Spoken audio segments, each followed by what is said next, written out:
To my YouTube channel Krishna law classes. आज मैं आपको उत्तराखंड पुलिस एक्ट का क्विक रिवीजन कराऊंगी ताकि आपको उत्तराखंड जाने से पहले उत्तराखंड पुलिस एक्ट की सभी चीज़ें एक ही वीडियो में कवर हो जाएं। ओके, तो चलिए स्टार्ट करते हैं। उत्तराखंड पुलिस एक्ट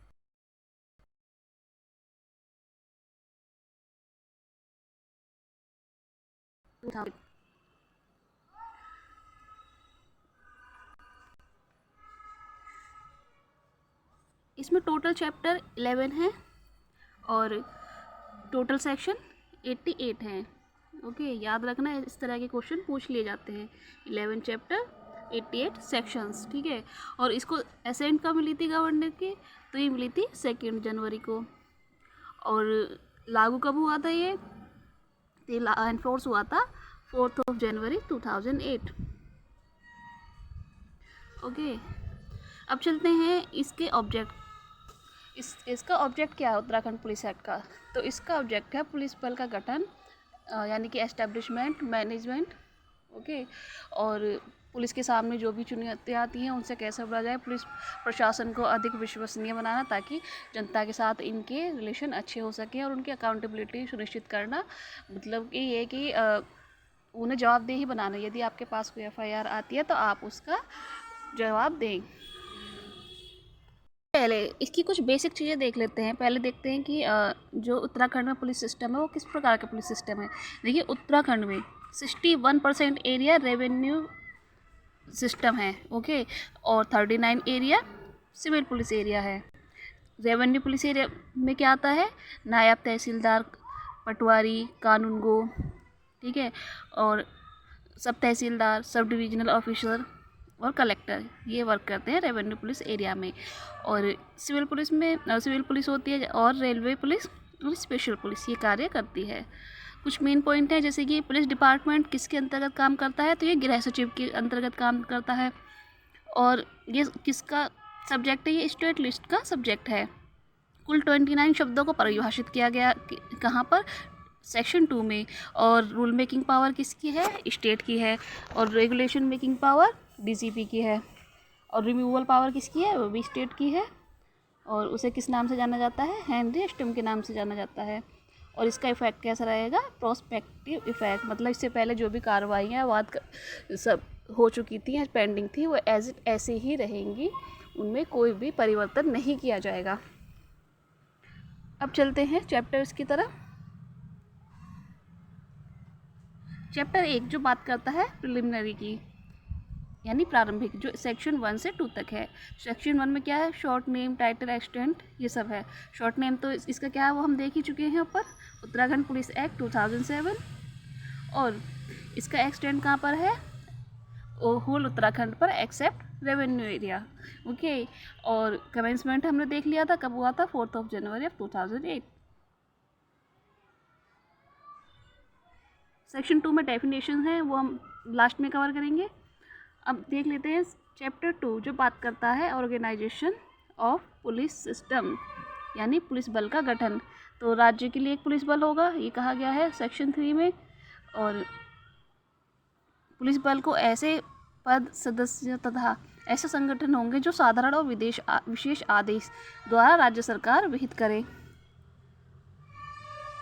और राज्य सरकार पुलिस बल का प्रशासन राज्य महानिदेशक में निहित होगा।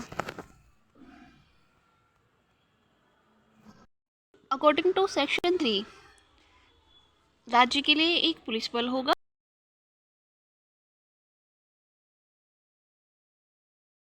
और राज्य में क्या रैंक होंगी, क्या मेंबर्स होंगे, ऑर्गेनाइजेशंस कैसे होगा, ये स्टेट गवर्नमेंट तय करेगी, ठीक है।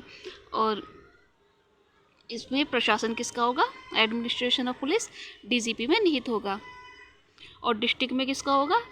SP in the direction of DM, यानी डिस्ट्रिक्ट में, स्टेट में किसका हो रहा है? DGP का हो रहा है प्रशासन यानी एडमिनिस्ट्रेशन, और डिस्ट्रिक्ट में SP का with the direction of DM। अब चलते हैं सेक्शन 4 की तरफ, जो 4 बात करता है रेंज के बारे में। अकॉर्डिंग टू सेक्शन 4 जो पुलिस रेंज का प्रशासन है ऐसे अधिकारी में निहित होगा जिसका पद पुलिस उप महानिरीक्षक के स्तर से निम्न का नहीं होगा। अब चलते हैं सेक्शन 5 की तरफ, जो बात करता है पुलिस डिस्ट्रिक्ट यानी पुलिस जिला। पुलिस जिला कौन सा होगा? जिला मजिस्ट्रेट की स्थानीय अधिकारिता में। किसकी स्थानीय अधिकारिता में? डीएम की। पुलिस जिला का प्रशासन किस में निहित होगा? डीएम के सामान्य समन्वय तथा सामान्य निर्देशन में पुलिस अधीक्षक में निहित होगा, यानी एसपी में निहित होगा। अब चलते हैं सेक्शन 6 पर, जो बात करता है स्पेशल सेल्स। तो इनका गठन कौन कर रही है? वो भी राज्य सरकार कर रही है। तो जिला स्तरीय विशेष प्रकोष्ठ बोलते हैं इन्हें, स्पेशल सेल्स को। तो किसी विशेष श्रेणी के अपराध, कौन से अपराधों के लिए? जो स्पेशल कैटेगरी के अपराध होते हैं, विशेष श्रेणी के अपराध पर कार्रवाई करने या अपराध से पीड़ित व्यक्ति सहित समुदाय का आमतौर पर बेहतर सेवा प्रदान करने के प्रयोजन से राज्य सरकार किसी पुलिस जिले में एक या एक से अधिक विशेष प्रकोष्ठ यानी स्पेशल सेल्स सृजित कर सकेगी, ये कह रहा है सेक्शन 6। सेक्शन 7 बात करता है पुलिस स्टेशन की, यानी कि पुलिस थाने की। राज्य सरकार कौन करेगी? राज्य सरकार बाय नोटिफिकेशन यानी अधिसूचना द्वारा चौकियों सहित या चौकियों के बिना, इंपॉर्टेंट है, इसे ध्यान रखना, इस तरह से क्वेश्चन पूछ लेगा, चौकियों सहित या चौकियों के बिना उन पुलिस थाने सृजित करेगी। ठीक है, कौन करेगी? State government. और राज्य सरकार अधिसूचना द्वारा वृत्त अधिसूचित करेगी, सर्किल भी अधिसूचित करेगी। और एक सर्किल में कितने थाने होंगे न्यूनतम? ये क्वेश्चन बनता है, न्यूनतम 2 थाने होंगे एक सर्किल में। ओके।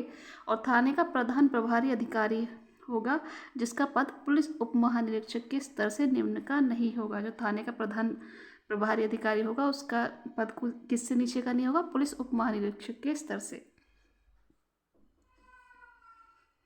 अब चलते हैं राजस्व पुलिस क्षेत्र यानी रेवेन्यू पुलिस एरिया। सेक्शन 8 बात कर रहा है रेवेन्यू पुलिस एरिया यानी कि राजस्व क्षेत्र।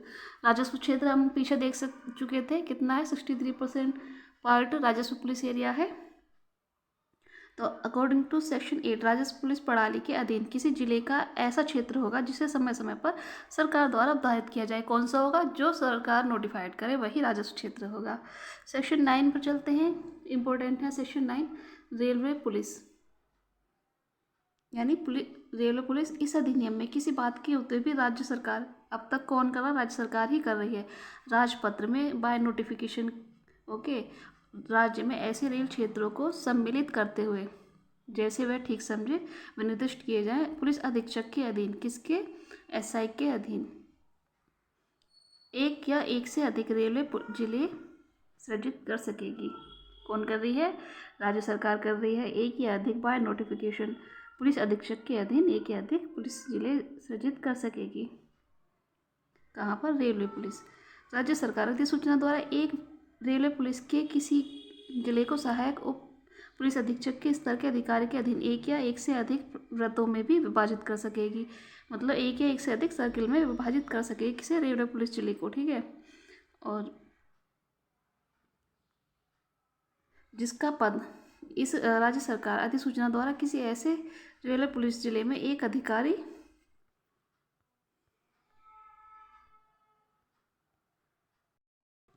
और इसका हेड कौन होगा? पुलिस उप महानिरीक्षक के स्तर से निम्न का नहीं होगा।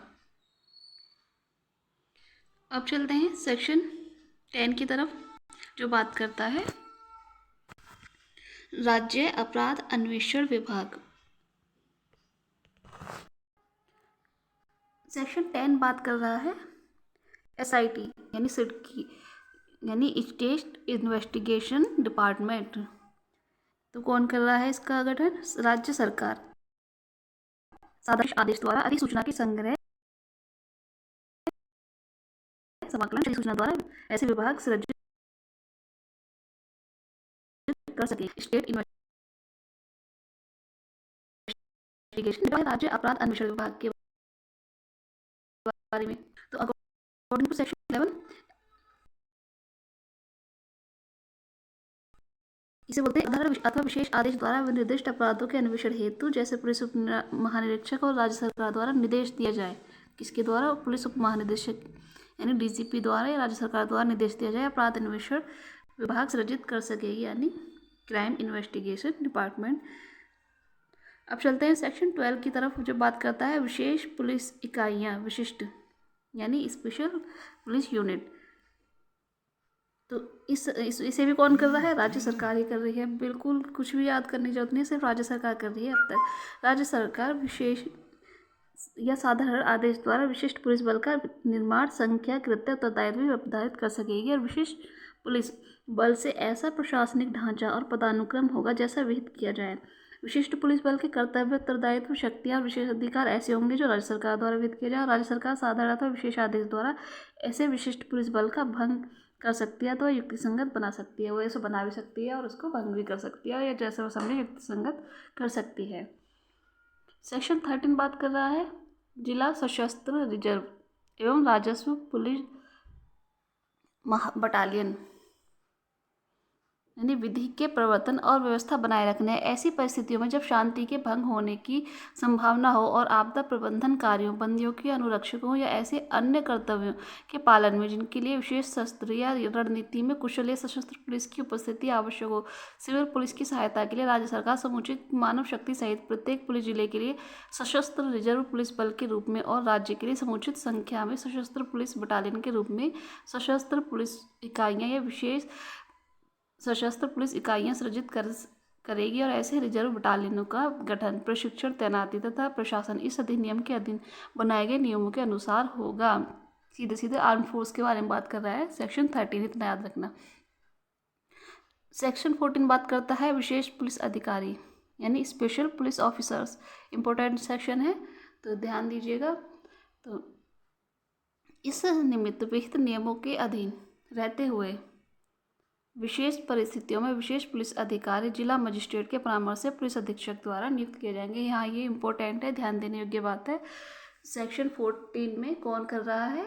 एसपी कर रहा है डीएम के निर्देश के अनुसार। ये पूछा जा सकता है, अभी तक हम क्या देख रहे थे कि राज्य सरकार ही कर रही थी, ठीक है, और अब कौन कर रहा है? यहाँ पर सेक्शन 14 में एसपी।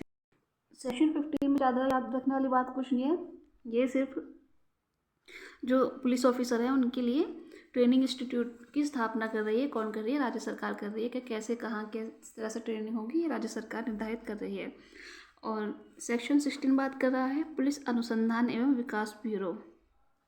तो ये भी कौन कर रही है? राज्य सरकार। पुलिस और अपराध से संबंधित विषयों पर अनुसंधान करने के लिए पुलिस अनुसंधान एवं विकास ब्यूरो की स्थापना कर सकते, ऐसी जैसे वित्त कर रही, मतलब सरकारी क्या कर रही है। सेक्शन 17 बात कर रहा है तकनीकी एवं सहायक बल। तो राज्य सरकार कर रही है पुलिस महानिदेशक के समग्र नियंत्रण में। नियंत्रण किसका? महानिदेशक का, डीजीपी का। और तकनीकी अभिकरणों और सेवाओं का सृजन एवं अनुसरण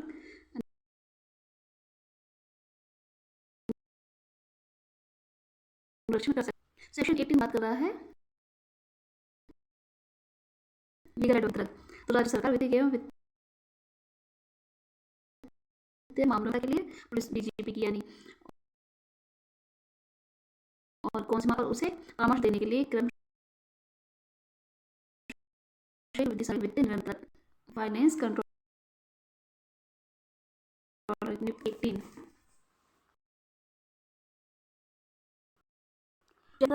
जो बात करता है पुलिस